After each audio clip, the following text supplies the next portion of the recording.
if he could sneak up on my wife and cause her to have a little bit of fright when she turned around, there was someone right there. But you know what? He was just a good neighbor. And he was famous for his chickens.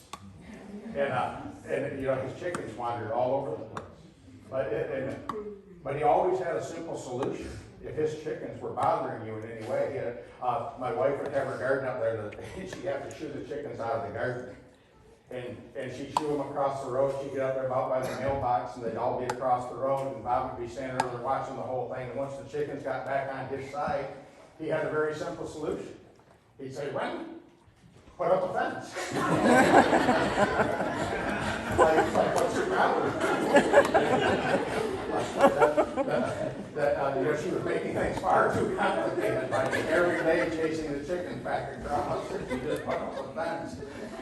It had nothing to do with his chickens running around. But it was just things like that we just loved him and he loved us.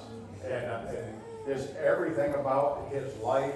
I bet I had hundreds of cups of coffee with him. And sometimes he wasn't always like right on top of things. Sometimes he was down or discouraged about something. He'd call up. I'd go over there and I'd sit down in the kitchen table there, and he'd always have a pot of coffee. We'd sit there and we'd drink the whole pot.